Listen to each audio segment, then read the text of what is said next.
कुछ दिन पहले उत्तराखंड का पहाड़ी सौंदर्य दर्शन करने के लिए साथ ही साथ मन में ये भी विश्वास था कि सौंदर्य दर्शन करते हुए केदारनाथ जी, पंच केदार जी, बद्री विशाल जी भी दर्शन हो जाए तो हमारे लिए हो सकता है अगला जीवन के लिए कुछ कार्य में आ जाए।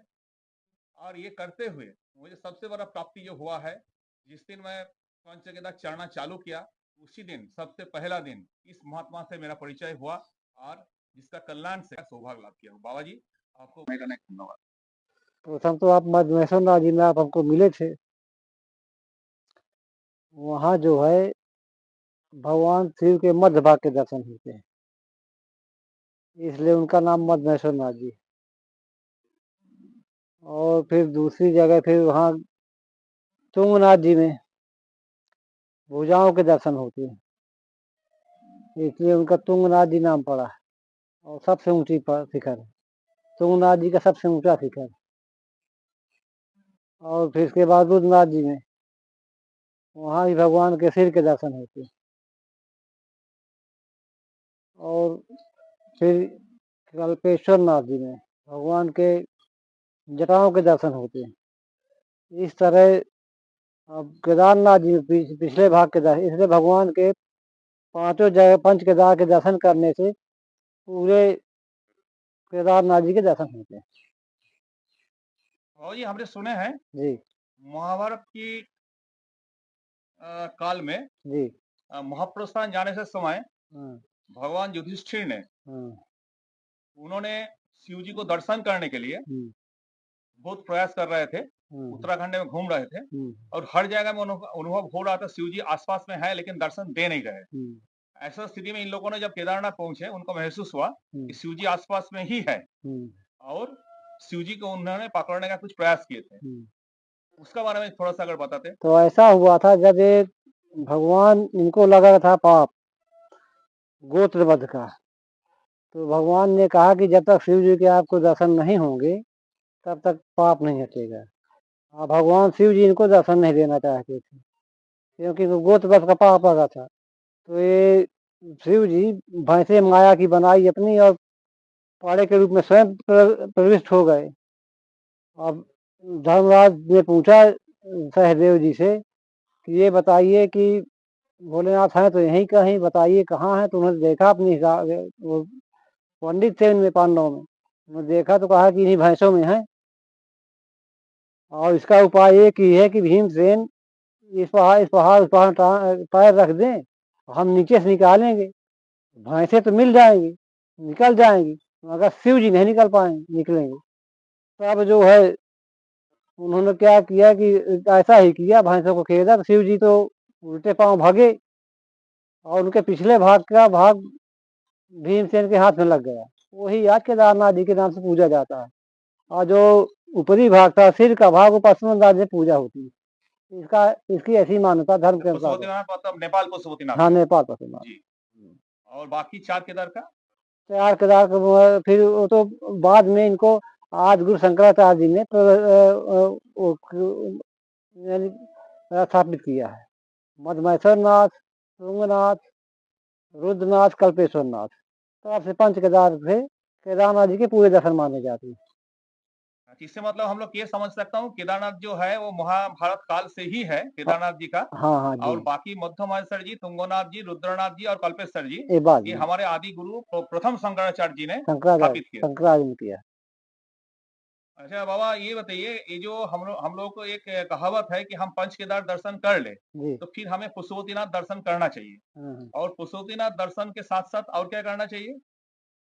अब दर्शन के बाद वहाँ आप जहाँ तक जा सके, मुक्तिनाथ भी है, देखो जगन जनकपुर है, तो नेपाल की बात है।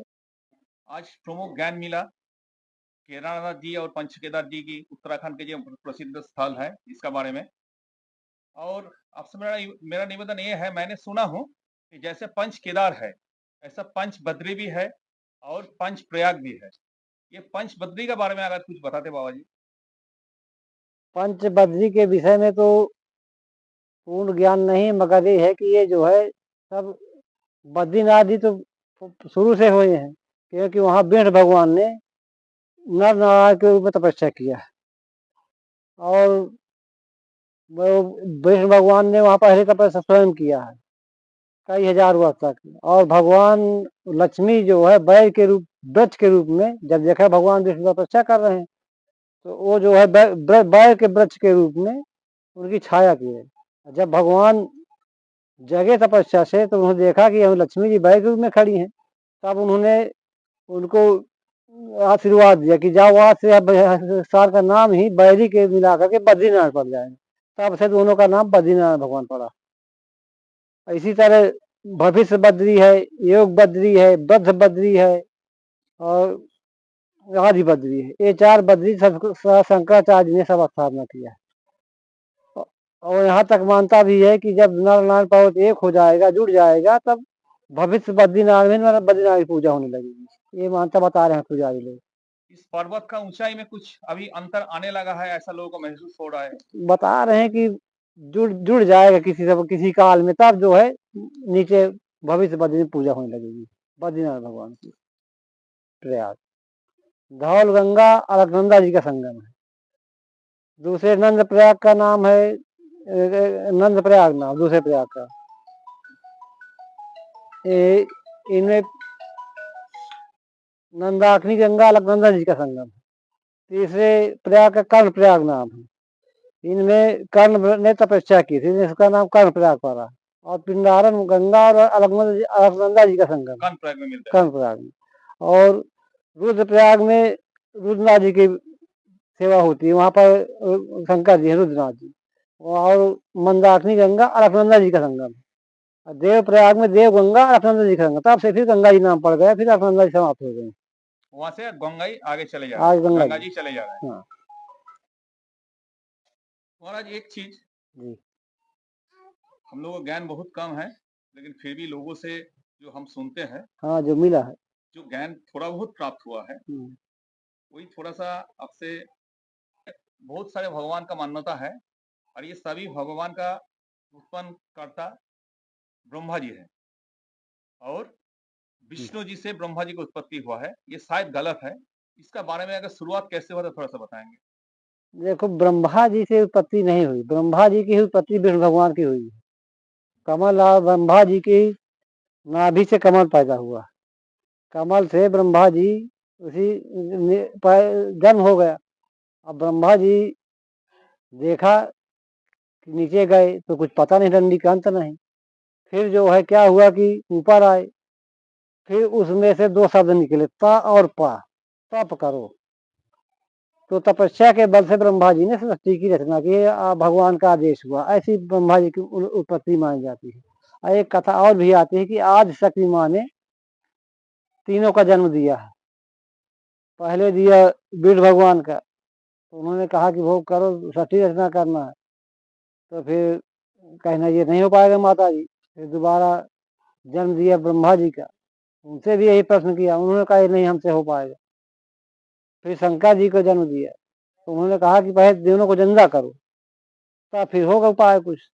दोनों को जिंदा किया, कहा सबको अलग अलग काम बांट दो। तब फिर काम बांटा गया कि ब्रह्मा जी जो है सृष्टि की रचनाकार बने, विष्णु भगवान पालन करता बने और शंकर जी संहार करता बने। ये तीनों कार्य फिर चालू हो गए, ब्रह्मा विष्णु महेश। ऐसे ही मान्यता बताई जा रही है। तो हमें कली काल में एक बोला जाता है कि कली काल में विष्णु भगवान का नाम लेना, खास करके तारक ब्रह्म नाम जो है, हरे कृष्ण कृष्ण कृष्ण हरे हरे, हरे राम राम राम हरे हरे, यही एक मूल मंत्र है जो कली काल में हम लोगों को सही रास्ते पे ले जा सकता है। महामंत्र, मूल मंत्र महामंत्र।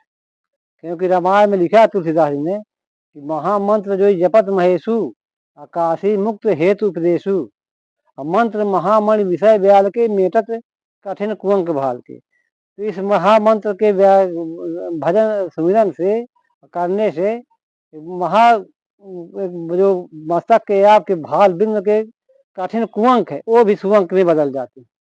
इतनी बड़ी मान्यता है इसकी। इस महामंत्र का शुरुआत कैसे हुआ था या कैसे हमको इसका भजना करना चाहिए, अगर दो चार शब्द बोले तो। इसमें भजन करने की कोई व्यवस्था है न, विधि है न, वो है। ये तो भगवान का नाम चाहे जैसे लो, भाव भाव न ख्याल सहूँ, नाम जपत मंगल सहूँ। जैसे भगवान का भजन करो, खेत पड़े का बीज उल्टा सीधा चाहे जौनता पड़े जामी तो है, ये भगवान का भजन है। भाव से लो, भाव से लो, अनख से आलस से, फिर भी भगवान का नाम मंगलकारी होता है। दसों दिशाओं में मंगल ही करेगा, अमंगल आपका नहीं होगा। जी। इसके अलावा और क्या करना चाहिए? इससे बड़ा कलयुग कुछ नहीं। कलयुग में राम से, कलयुग केवल नाम निर्धारा, सुमिर सुमिर न उतर ही पा रहा, दूसरा कोई उपाय नहीं। जप तप नियम व्रत कुछ नहीं पूजा, कलयुग में केवल नाम है। कल राम नाम कल अजमत दाता, हित लोक लोक पित माता।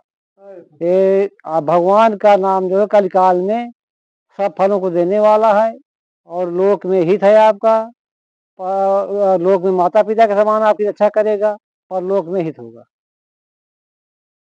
और एक छोटा सा सवाल मैं आपसे पूछना चाहूंगा, यही मेरा आखिरी सवाल रहेगा, और ये सवाल एक कलि युग का मनुष्य जरा जैसा ही है रहेगा मेरा। जब मैं देखता हूँ कि मेरा मोहल्ला में हर तिराहा में शिव जी का मंदिर है, तो हम काशी विश्वनाथ या द्वादश ज्योतिर्लिंग या केदारनाथ का पंच केदार ये दर्शन करने के लिए क्यों जाते हैं? इसलिए जाया जाता है कि हमारी संस्कृत की मान्यता है, उस मान्यता के आधार पर हमको तीर्थ करने का सौभाग्य मिल जाता है।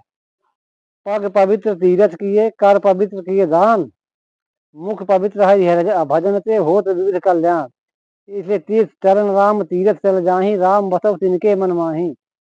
और जब लोग तीर्थ को चल देते हैं तो भगवान का वास उनके हृदय में हो जाता है।